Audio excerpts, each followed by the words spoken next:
Hi, everyone, and welcome back to another episode of Millie's Baseside Chats, where we are live streaming to bring some calm to the chaos of your PCS. So this week, I am super excited to be bringing two special guests on, and we've all kind of had a little bit of a hectic week. We are thankful and refreshed after this long weekend, but all of us are kind of dealing with some weather. So I just walked in and I'm kind of chasing away from the coast from our vacation. And we've got our friends from Florida, from Miami to kind of report on the situation down there. I just want to say, just on behalf of Millie and our entire team, if you are on the Eastern Seaboard, specifically anywhere near the Bahamas, we love you. Reach out. Let us know where we can help. We know that this is no joke. And so anyway, we wanted to provide a little bit of continuity. So we're back. And we wanted to have this chat about Miami, Florida. So if you are PCSing to SOUTHCOM, there's a base there. Who knew, right? If you are headed to SOUTHCOM, we want to bring some intel to you. So I have two amazing military spouses / veterans. We've got all kinds of awesome perspectives to bring to you today. We have Laura Zabriskie and Jessica Tabbert joining us. They are currently stationed down there in Miami and ready to answer your questions. So first of all, if you have questions, throw them in the comments. And if you have anything to add to the conversation, if you have a favorite place you want to share or a resource that makes sense for this conversation, we would love to hear it. So enough of me blabbing. I now want to introduce you guys to my friends. We have, wait, hold on, let me see if I can point the right way. This is Jessica. Hey, Jessica. Hey. And here's Laura. Hey, guys. Hey. So thank you so much for joining me today, you guys. I know it's just been a little bit hectic and crazy, but yeah, this is kind of our life, right? Like we roll with it. This is nothing too wild for us. So I want to give you both the opportunity to introduce yourselves. So we're going to start over here with Jessica. So Jessica, take a moment, introduce yourself to the Millie fans, Millie folks, and anyone who will be using this resource in the future. Well, hello, everyone. My name is Jessica. I am a veteran of the U.S. Army and U.S. Air Force Reserve and a current hashtag Army wife. My husband he is a Sergeant First Class promotable at SOUTHCOM. And what else do you want to know? I own a business. I own an events and entertainment production company called J. Giselle. And I have 4 kids. They are 19, 18, 12, and 10. Hallelujah. And we've lived down here in Miami area for almost 4 years now. I think we just passed the three and a half year threshold, and we'll be PCSing to Germany in a couple of months. So. Yeah, you guys, Jessica joined us in the middle of her PCS. Like she's still it was very up in the air. We're like, are you going to be available next month for a chat? And she's like, I think so. I don't know, but probably. And if I'm not still in Miami, we'll figure it out. So thank you for taking the time. Okay, Laura, let's hop on over to you. Say hi. Hi, everyone. My name is Laura Zabriskie. I currently work at the USO, and that's how I've been able to meet Kelly. I love Kelly. We love Go Millie. I've been in South Florida now since January. My husband got very, very last minute, short notice PCS orders. So he came down a little bit earlier in October. And then I followed down here in January just to do those last minute final preparations that come with a big move down south. We were in the DC area before, and I thought I knew traffic until I moved to the Miami area.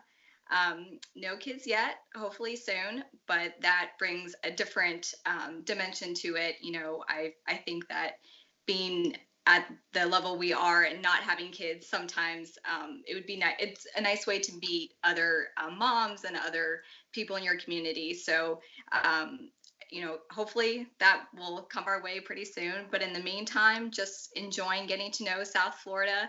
Jessica's a wealth of knowledge on the area, and I know that we are excited to try and do a lot for the military spouses coming down here, and hopefully they have a little bit of an easier experience than some of us had moving to this area. But we'll be here until about next May, and then we'll head out again. So I would love to jump in right there and let's talk about storm prep and weather.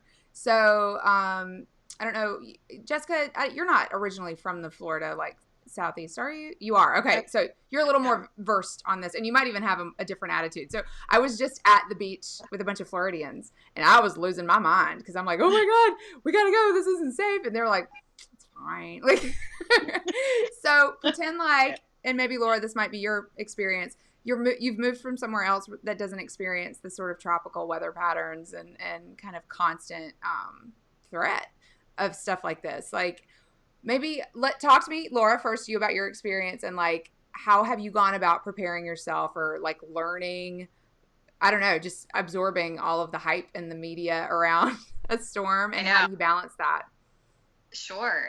Yeah, it's funny. One of the first things that people told us when we moved down here was you have to be ready for the hurricanes and hurricane prep. And they do talk about it a lot, which I think is wonderful, especially if you have not lived in an area that gets this kind of weather.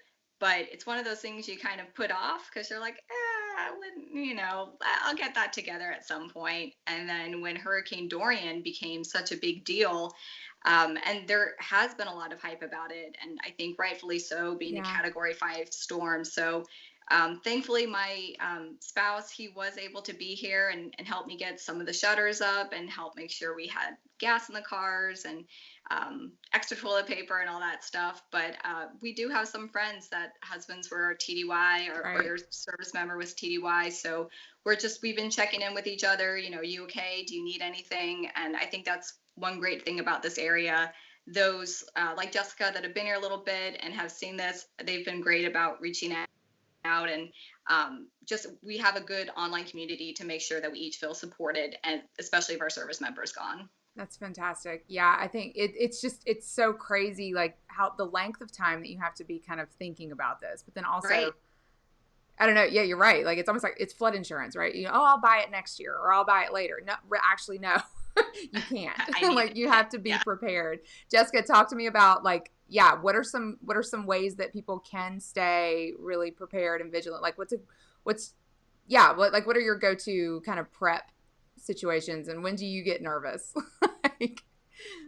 That's an excellent question. The when do I get nervous? So I grew up in Florida. I was born here, and I spent, until I joined the military myself, I lived in this state, and this is actually my third time living in Florida as an adult. And I think the first thing is I live by the stay ready so you don't have to get ready.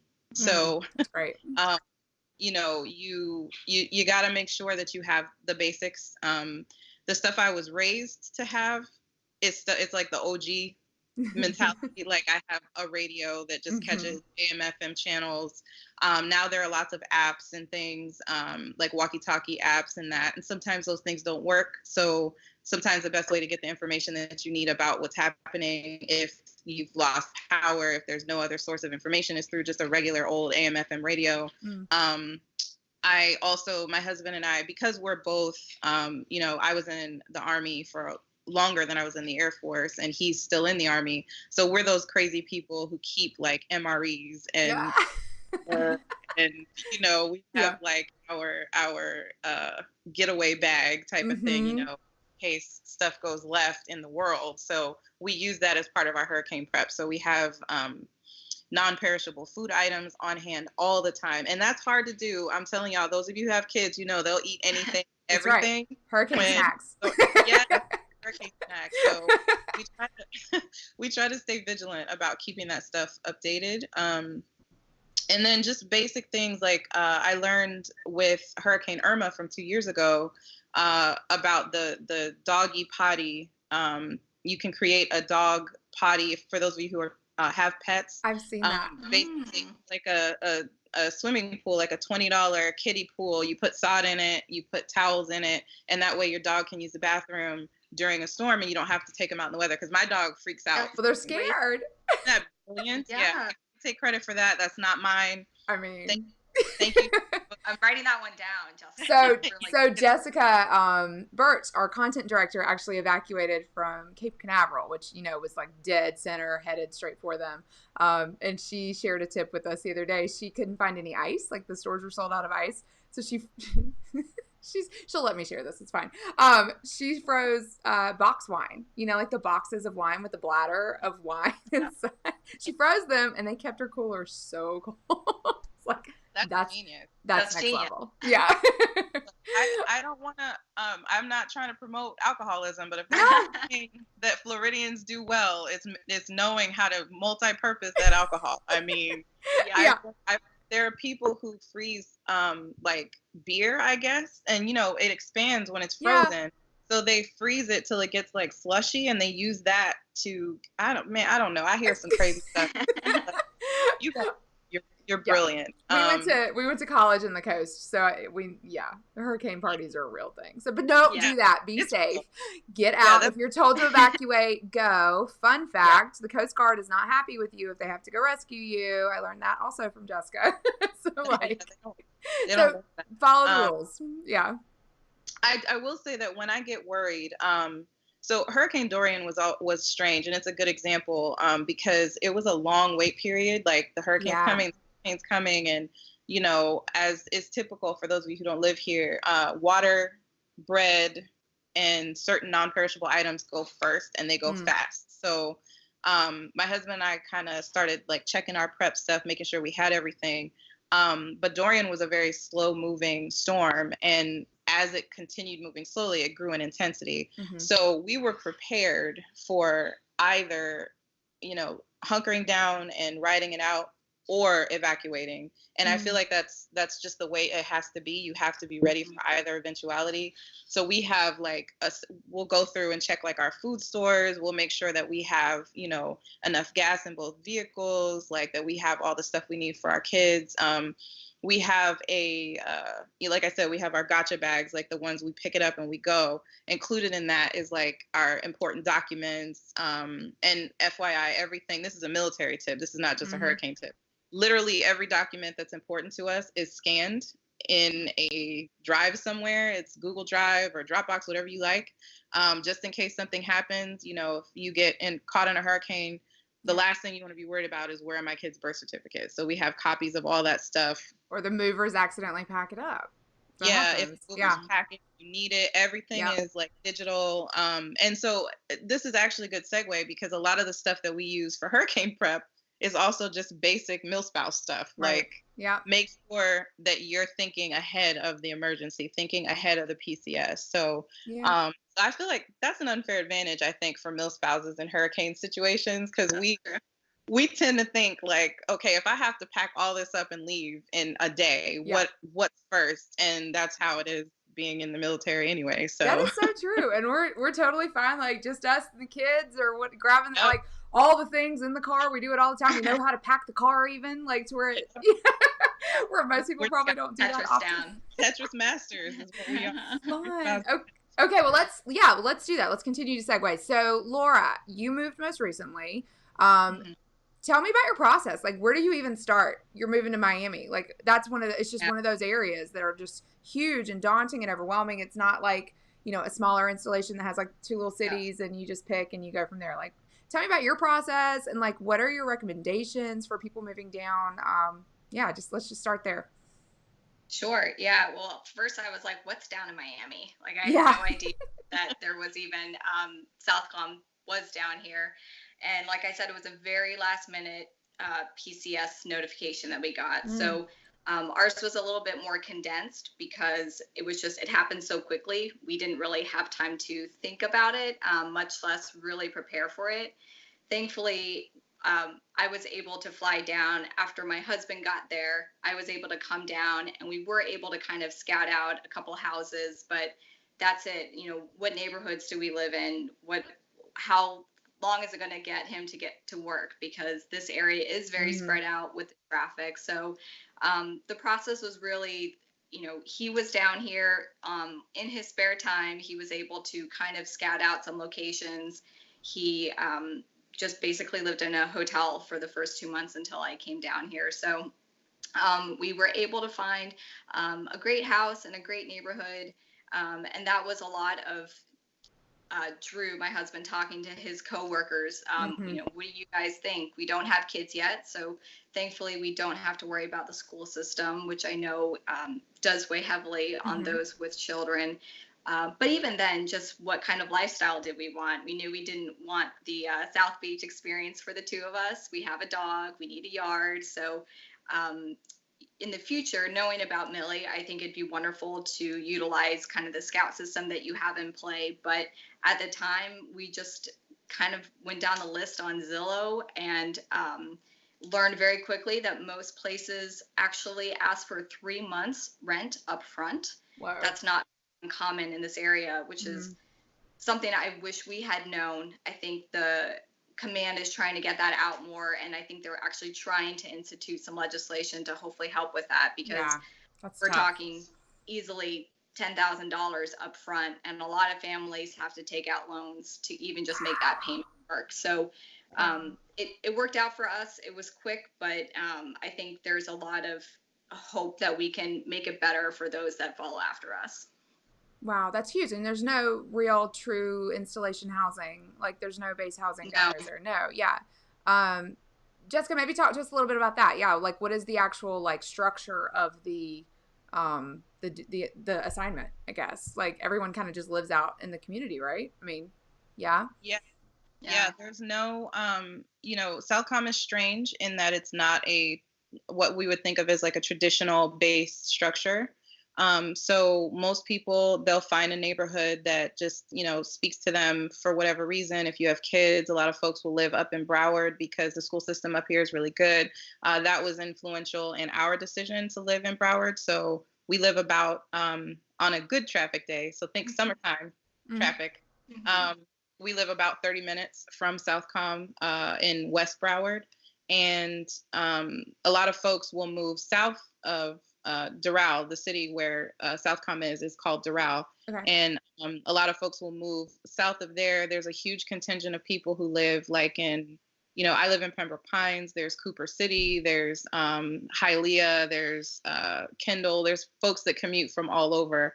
SOUTHCOM is this tiny little spot in the middle of this weird, strange, traffic-y city.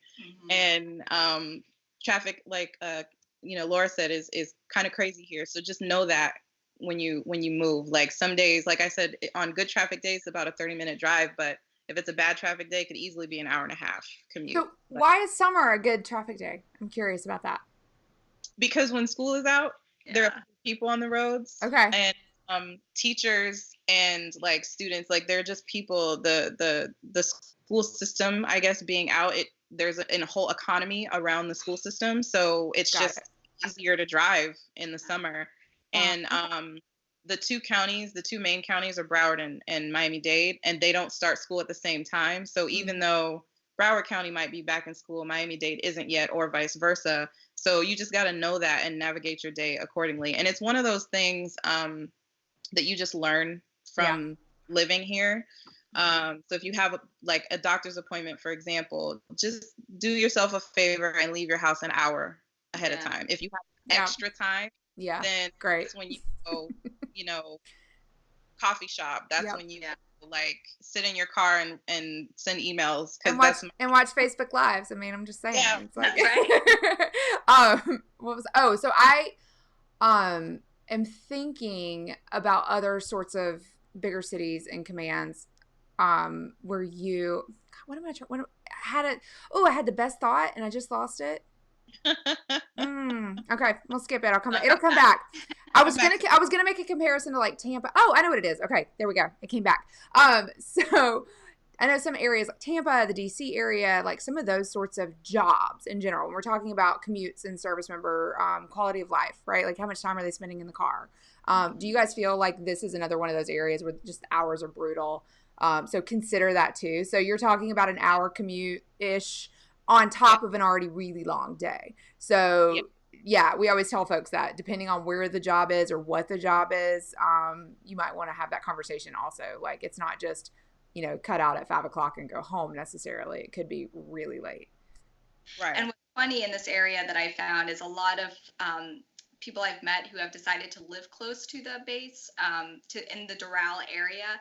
They actually, even though they are so much closer, the traffic in Doral per like square foot is so crazy that for them to just even go to the store in that area can take a long time. Wow. So while you're closer to the base and you're closer to where your service member goes every day, it's still that gridlock that you just have to deal with constantly. So it's just kind of that give or take of what you might want to be dealing with. But living closer is an easier commute, but it doesn't necessarily cut down on that mental, just like, oh my gosh, all the traffic all the time. Yeah. How are the tourists? Like, how do the tourists impact life in general?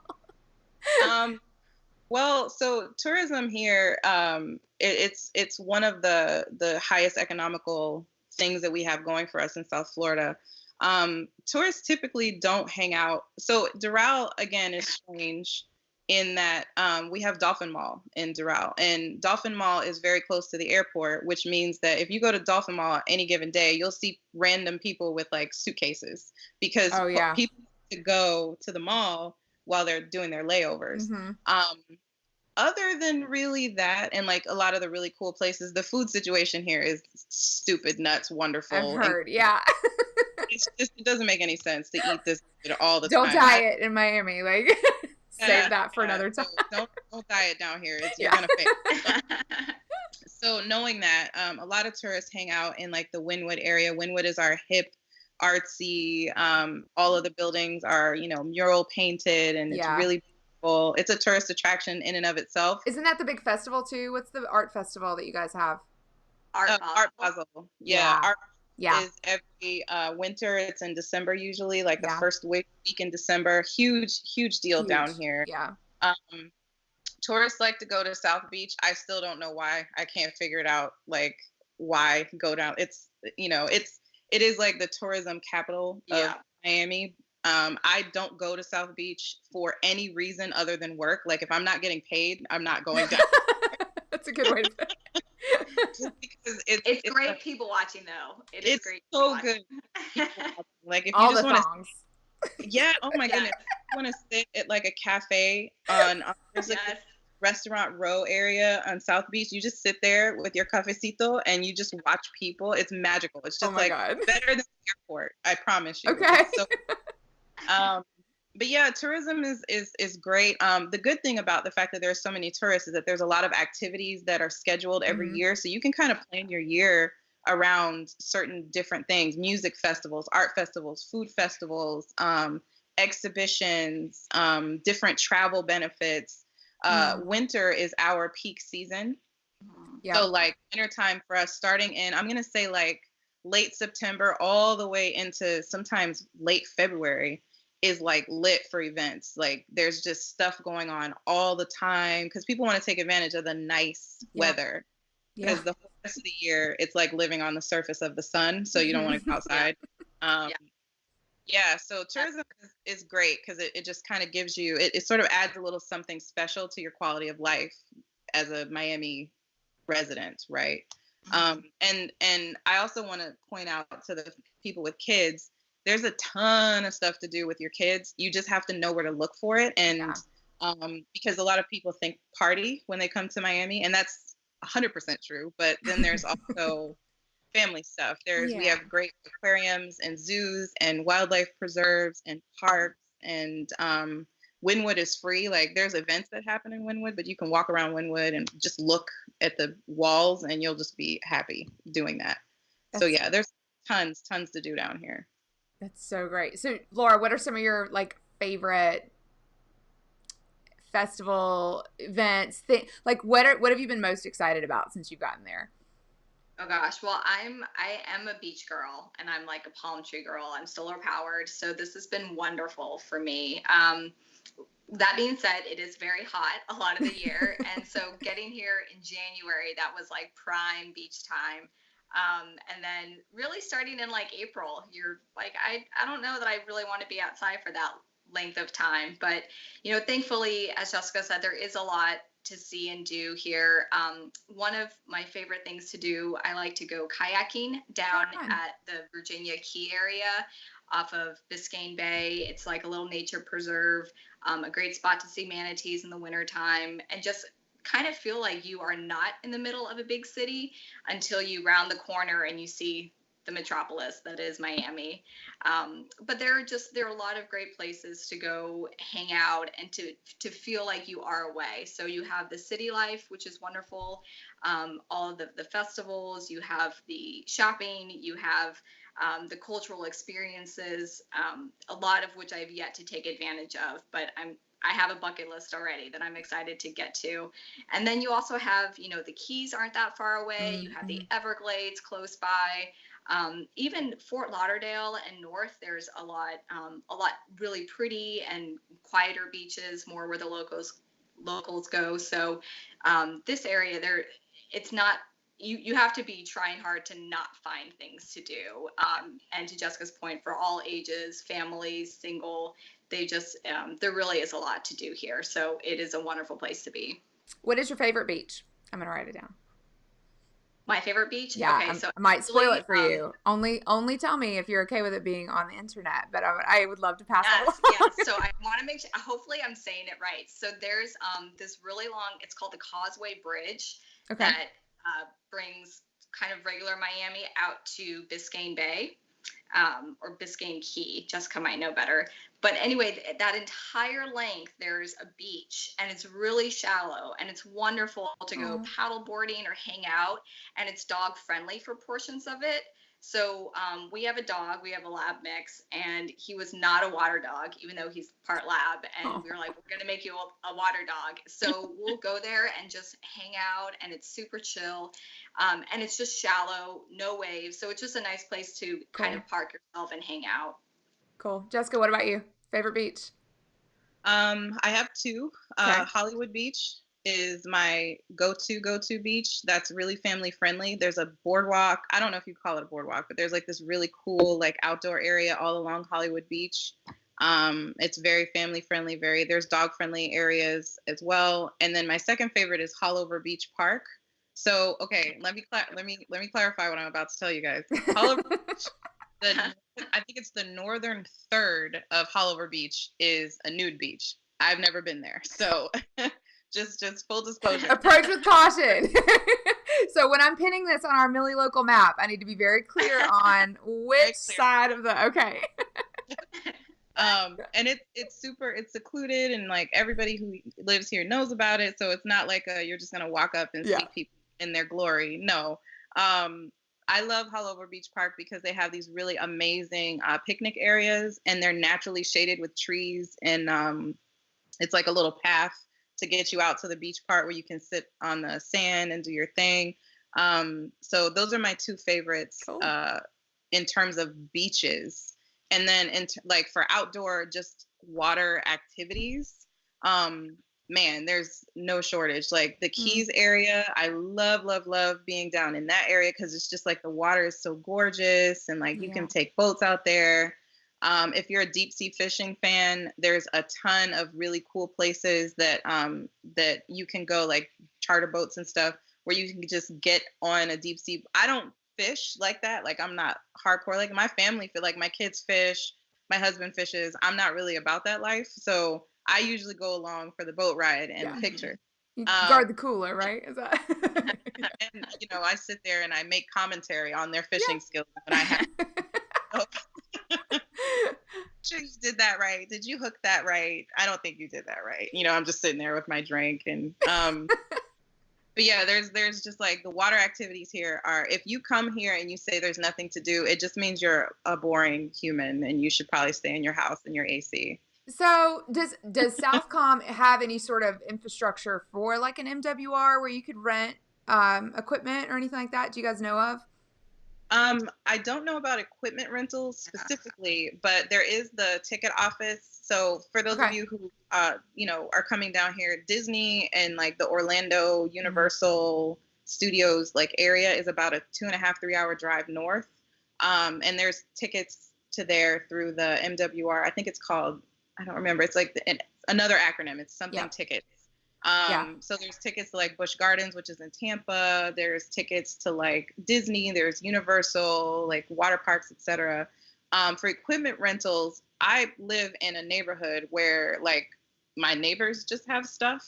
Cool. So whenever we've gone out to do anything like boaty or fishy or anything like that, I just borrow from my neighbors, because people love like that. Like I have to say, this is one of the first duty stations that I've been at where it doesn't do you any favors to not associate with your neighbors. Like it makes sense, because a lot of these people, again, this is like a unique thing to SOUTHCOM. A lot of the folks we live around aren't military. They've lived here for 10, 15, 20 years. So if you want to know the real, go to your neighbors who have lived here for a minute. They'll tell you where to go to take your dog if they need shots. Like they tell you all the local stuff. Oh, here's where you can go to get hurricane panels and you'll miss the rush, like Smart. They know little details. So my neighbors are awesome, and we've borrowed like, I can't even tell you, all kinds of crap from our neighbors just to have fun. And that's a unique thing, I think, to SOUTHCOM. Yeah. So Laura, being someone that doesn't have the kids to rely on for friend bait, because that's the thing. How have you found being able to make connections in this area, or what advice maybe would you give someone that's incoming to be able to, go out and meet your neighbor? For some people that's harder than others. Some people are really naturally able to do that, and some people find that a little bit harder. And I would imagine a place like SOUTHCOM in a big overwhelming city, and not really having I know you guys are working on more of an FRG structure, which is exciting and awesome, and can't wait to help support that. But yeah, just like what are some ways for people to get plugged in and build community and find their people to borrow kayaks off of and check on people when hurricanes come in? You need these things, guys. You can't do it alone. So yeah, please give us your insight on that. So, this has been the hardest PCS for me personally. And I think that was the biggest issue that I felt, was just getting plugged in. I'm really extroverted. I love meeting people. I think I relied pretty heavily before on that unit structure and getting plugged in right away with hail and farewells, or getting involved with whether it was FRG or the social network, or you tend to meet other military spouses and families through military events that happen at the unit, company level, all of that. So with that lacking here, I found that I just really relied on that to meet everyone I knew, for the most part. And then I was fortunate to be able to keep my job down here, which is wonderful. But then working remote also has its challenges in that you don't have an office to go to. You don't meet coworkers in the neighborhood. You don't go out for happy hour with your work buddies. So it's just forced me to really step outside of my comfort zone and to rely on, honestly, social media. I'm not a big Facebook person, but I found that that's been really helpful, that we do have some pretty robust groups in this area. Military Families of South Florida, and then there's I think there's Spouses of Southern Command or something like that. But they do have events, and certainly I think it's important to be able, as Jessica said, to try and plug into your community. That's been a little bit more elusive for me. I think just not having the kids, and my neighborhood's just a little bit different, but it's been a good way for me to challenge myself to meet others. And I've done that by helping get involved with the FRG group and putting myself out there more, saying, okay, I'm going to go to this fitness class, or I'm going to just do things and not relying on just the military connections to get me going. Yeah, and actually, I'm going to ask you if these groups are like public, like I know they're not all open, but if you wouldn't mind throwing the links in the comment thread below once we're done and once we wrap up, that would be awesome. Because I know that is one thing that people always ask us, like, because some of them you don't know about, or they're secret, or you need somebody to add you to, which is cool, and we totally respect that. But that would be those are great ways to. I mean, honestly, you guys, that's how we came up with most of our content for Millie. Like, I don't know all these people. Like I just reached out on Facebook. Like online community. Put yourself out there. And I feel like we're probably preaching to the choir, because I'm pretty sure every military spouse within earshot already knows this and is doing this in their own sort of system of integrating into a new community. But, you know, it's just such a powerful tool. And I hear you on being a remote worker. Like that is, it's tough. It gets pretty isolating pretty quickly. So I'm always like, hi friends, I'm on Facebook. Yeah, exactly. Come hang out with me. You want to hang out? Okay, when tomorrow? Sure, no problem. Yeah, it's kind of where this whole thing started. I'm like, I want to meet more people, but I don't want to leave my house. Oh man. So on that note, actually, the last thing I want to touch on is employment opportunities for spouses. I would imagine that Miami probably has just an abundance of opportunity. Have you guys found that to be true? I guess, well, you both have your own thing going. What are you hearing from other people about work? I don't know if Laura and I are the right audience for that, because, you know, I will speak a little bit to my experience here. I went to school here. So when we relocated, we also came from the DMV, Laura. So when we left Fort Meade and came down here, I immediately enrolled in to finish my 4-year degree. And I did that, oh my God, just last year. So I graduated last year, and I really didn't hardcore look for employment until probably toward the end of 2018. And I will admit that I personally struggled with employment, because having owned my own company for so long, and also navigating around the things that make being a military spouse so both such a rewarding and also such a challenging venture. I never, like, we're leaving in December, and I have been on more interviews than I could tell you, just to, you know, kind of put myself out there and look for new opportunities, all the while running my company. So there are plenty of opportunities, I believe, because I got interviewed for them. I just personally never was offered anything. And so that forced me to become more of an advocate for other people who find themselves in similar situations to me. Like, if you're someone who is a serial entrepreneur and you find yourself looking for employment for whatever reason, you maybe navigating that system is harder. I will say that there are lots and lots and lots of resources available for people who are starting that job search. So for me, my university, I went to Johnson & Wales University in North Miami. There's a career board there, and then there's also the alumni network. I am also currently, I'll be transitioning out, obviously, because I'm moving, but I'm the chair of the Mission United Outreach Committee. So Mission United has an employment committee, and their job is to help veterans find work. There's like systems in place, like employment systems that spouses can take advantage of here. And then with the formation of this new FRG at SOUTHCOM, I imagine there's going to be a lot more focus on that type of thing as well, because there's going to be a centralized, concerted effort to ensure that the spouses who are looking for employment have access to all the resources they need, especially childcare. Childcare can be challenging no matter what duty station you're at. And there's usually, I haven't been anywhere yet that there isn't a waiting list of some kind, or you know, you got to do the searching to find the right school and the right this and the right that. So yes, the opportunities are abundant here. You really have to, you know, they say job searching is a full-time job in and of itself. I have never known that to be more true than here, just because it is so spread out, and it is, you know, you'll hear about it. If you're moving to South Florida, you'll understand it when you get here. There's this dichotomy between Fort Lauderdale or Broward County and Miami-Dade, right? And so depending on where you live and depending on what you do, one city is way more equipped to handle you as an employee than the other city. Different reasons. That stuff you won't understand or learn until you get down here. And I'm in no way an expert. I would just say, if you're job hunting, Indeed is not enough. Monster's not enough. You absolutely have to network. It's networking. Every opportunity that has been afforded to me, as both an entrepreneur and an employee, because I've done gigs. Like, you know, I don't know any entrepreneur that's not a gig worker.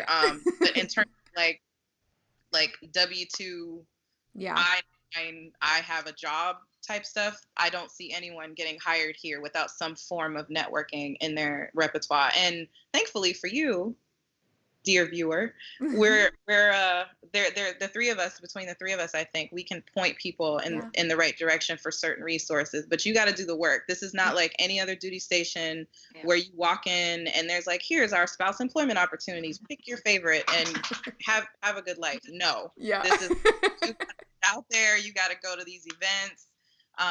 You just really have to put yourself out there. And side note, this is a pet peeve of mine. If your LinkedIn is not up to date and you call yourself a job hunter, shame on you. Square your LinkedIn away. It's your life. We'll do another chat where we go through and help. Yeah, and there are tons of resources out there that will help you with that too. But yeah, it's so true. Yeah. Like resumes are important. Your LinkedIn is probably more important at this day and age because again, people are, you have to network, and that's we've already said it. Social media is like where everybody's networking, whether it's socially or professionally. That's great advice. So you're totally right. And I had sort of this perception of the DC, because we lived in DC for a year, thinking, I'll have every job opportunity under the sun. It's DC. Yeah. I will thrive there. It'll be so easy. Yeah. But you're totally right. Like it's such a hard thing to navigate. It's not cut and dry. I mean, it takes work. It takes knowing people and just being on it all the time. And I finally was just like, I don't know. We're only here for a year. Yeah. Anyway. So I could see that being a dangerous assumption that I just made. So yeah, you guys, it still work. Or you just convince your employer to let you go remote, right, Laura? That's right. Exactly. I've done that a couple of times. But you guys, that's a valid option. It's a conversation worth having. If you have a job that you love and you don't want to leave, and especially if they love you, figure out a way to pitch that. Like, there's a trade-off. You can find it. So, Oh yeah. Laura, what's one thing you wish you'd known before you'd gotten there or before you arrived at Miami that may have helped ease your transition a little better or more smoothly? Oh, goodness. I think I know we've talked about this a lot, but I thought living in the DMV area, before that we lived out in Hawaii, which has pretty terrible traffic. I really thought that I was like, you say you have traffic, I get it. I think one thing that sets this area apart is just, it's such a metropolis and there's so many areas that people live in and hang out in and go to that. I wish I just understood that a little bit better. I think you do get used to it as best as you can, but just being prepared to know that, as Jessica mentioned, the drives a 12-mile drive could easily take 90 minutes, and just understanding that and being aware of that. There's so many great things about this area. We've touched on some of them. It's a really amazing place to be stationed, and I feel grateful that we have this opportunity, but just understanding the traffic and distance component, I think is hugely helpful for anyone that might be PCSing to this area. I still am baffled that you guys are both coming from DC and saying this. So right? You guys don't hear what they're saying. Okay. Cause that is powerful. What about you, Jessica? Is there one thing that sticks out that you wish you had known ahead of time? I think, having grown up in Florida and not lived in the Miami area, I summered down here as a kid, which is weird to say now that I live here. But I think one of the biggest things that I wasn't really prepared for was just how, I spoke earlier about networking, how small certain areas of industry are and how everybody knows everybody. And I think once I understood that better, and admittedly I was like a year into college before I figured that out. Like I would say, I need help with this, and then someone would point me to this person, and then that person knew this other person. Literally the production job that I just got finished doing, that was a completely word of mouth chain that ended up getting me hired to work on the show. And it was a huge deal for me. So I think I cannot overstate how important it is to network and what that really means. There's so many opportunities here, but the city, like Miami, the megalopolis that is Miami, will eat you alive if you don't know what you're doing. And if you get in line with the wrong people, or you don't know, you don't have a good vetting process, or, all that stuff that I learned sort of on the ground, like in the trenches, so to speak.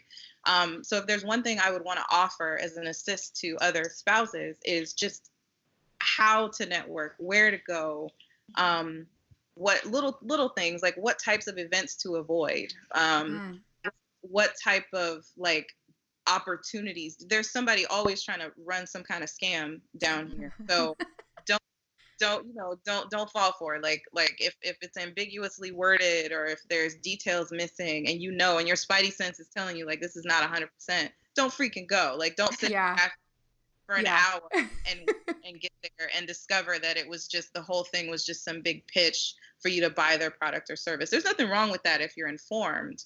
But I feel like a lot of folks, especially military members, they get sucked into these events that are supposed to be for like the veteran community or the military community. And all it is just an opportunity to exploit, people for their money or for their influence or whatever. Having said that, though, I will say that once you figure out how to network, like using your social media, using your LinkedIn, understanding who throws what events that you absolutely want to go to in your industry, it opens up this world that I feel like a lot of people don't even realize. Like Miami specifically is a gateway to business, commerce, everything in South America, in the Caribbean. Tourism is huge here. So if you're anywhere in hospitality, travel, entertainment, this is a mecca for you to come and do events or to work as a travel agent or whatever. I mean, it's limitless. So yeah, I would say networking. I cannot overstate how important learning how to network within your industry can be. Even if your industry is just staying at home with your kids, that's an industry down here. Yeah, it is. Yeah, it's a full-time thing. Oh, those are great tips. So Claire Randall says, hey, Jessica, friend of yours joining us. Hey, Claire, thanks. And Shannon was watching earlier. Just want to say hi if you're still there.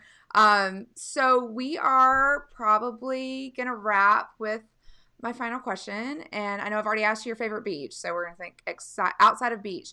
If there's one hidden gem that you wish you'd known about from day one, like what, mine's always like the coffee shop or like something that took me forever to uncover, right? Or maybe it's for you guys like a favorite sandwich shop or whatever it is. Like what's your one thing that you're going to bestow upon our Millie followers and help them ease into their life in Miami first? Jessica, let's go with you first and then I'll let Laura answer. The magic of the cafecito or the Cuban coffee or coladas, anything coffee. Yeah. That's like Latino influenced is my jam. Like cool. I've become a coffee fanatic living here, and I'm not ashamed. I don't regret anything. If you come down here and your coffee game is weak, it will be fixed. I promise you. And they will teach you the importance of properly done coffee anywhere, any of the good coffee shops down here. And I don't mean Starbucks. No shade to Starbucks. No, we love you, but awesome. Yeah, y'all can't mess with the cafecito world. What about you, Laura? Have you had a cafecito? Are you familiar? I haven't. Okay. Oh my gosh, I have so many things that I wrote down after this conversation. Yeah, right. I think for me, it's really this is very general, but to Jessica's point earlier, the food here is just incredible. So you have such a great availability of Cuban food, of Chilean food, of Argentinian food. I mean, just you name it, and it's fresh. I think one thing I've learned, it's funny Jessica mentioned this, that talking to the locals or those who have grown up in this area to get the really good places, not the TripAdvisor top 100 expensive steakhouses, but trying to find those more mom and pop run restaurants that deliver an authentic experience. That's been really fun to explore, and certainly my waistline doesn't appreciate it, but everything else. I mean, and that's the problem, right? They expect you to be on the beach in a thong, but they have all this amazing food, so you're supposed to do. I think curves are very in down here, so that's the good thing. It'll be fine, yeah. So Jessica, Claire says testament to that was confirmed maybe on my trip over last year from the UK. So apparently is that your go-to thing to introduce folks? Oh. Yeah. I'm an enabler, friends. I to get the best coffee. If you're coming out here and you're a fan of mac and cheese, world famous House of Mac will change your life. If you're a seafood fanatic, Sarah's crab in Fort Lauderdale will change your life. I could go on. Like the food here is nuts. It doesn't make any sense, truly. And it doesn't matter what you eat. It doesn't matter if you spend all day drinking smoothies. There's places that will feed your smoothie habit that are amazing. That are just better. It's better in Miami. I don't even know. I think it's the air. It might be all the hurricanes. I don't know. The heat, it gets to you. No. Yeah. Oh, this has been so fun, you guys. I'm so excited about learning about a new place, a new duty station. I mean, who knows? It could be on the radar for us someday. You never know. And now I feel like I have a handle on it. One of the biggest things that we just love doing at Millie is being able to show our followers and maybe people that are sitting at home, like have freshly cut orders and are freaking out, like, oh my God, this seems undoable. Like, this seems too big. Yeah. It's not. You just need to find the folks that have done it and have doing it well and pick their brains. So I bring you Jessica and Laura, you guys. They are two of the most accessible people. I imagine I've tagged them in the thread. I imagine they would be more than happy to come back and answer any questions that anyone has after the fact. And we can help, pool resources and make sure that your transition down there is a smooth one.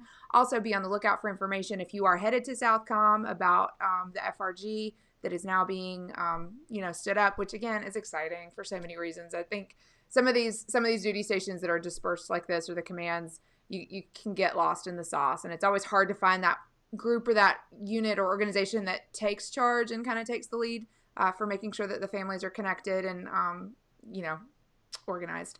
So I'm super excited that you guys are helping do that, and we will be helping as well, hopefully. So do you guys have any parting words, anything to add? Learn Spanish. Learn Spanish. Yes. Un poquito. Just a little. Learn Spanish. It's extremely helpful, and it'll help you integrate better into the community when you get down here. You'll see why when you come down. And just to show respect to the other cultures that are there. Like, it's, you don't have to be the American that only speaks English. You can try. Yeah. Even if you're just using it to order food, I promise you, it'll change your life. It really will. Read it off the menu. Good. Yeah. Okay, ladies, thank you so much for joining us today. It has been so much fun hanging out with you, and I hope to at some point share a cafecito. Cafecito, yeah. There we go, with both of you. Okay, everybody. So I am going to wrap up today. This was awesome, an amazing conversation. Hopefully, you were entertained by the fact that you could live vicariously through these ladies and be able to kind of mentally PCS to Miami for a moment. Also, if you're headed there, I hope that this is useful. So be sure to look us up, gomillie.com, for all of the information that we have available for you, specifically even if you're looking for help with a rental situation, or information on a home purchase if you're interested in maybe investing down there. Also, Laura mentioned earlier, we have our Scout Network. Those are military spouses that are standing by to help you do things when you can't be there. So be sure to look into that and tap into our Millie Scouts who are available maybe to recon the house for you or do a FaceTime walkthrough, whatever the case is, just to, again, alleviate some of the stress that you might be experiencing ahead of a big move like one to SOUTHCOM. We're going to be back next week. I can't wait to see you guys. Be sure to check the page, click on all of the notifications so that you get all of this goodness in your little notification feed, and you can hang out with us next time on Millie's Baseside Chats. Thanks so much, everyone.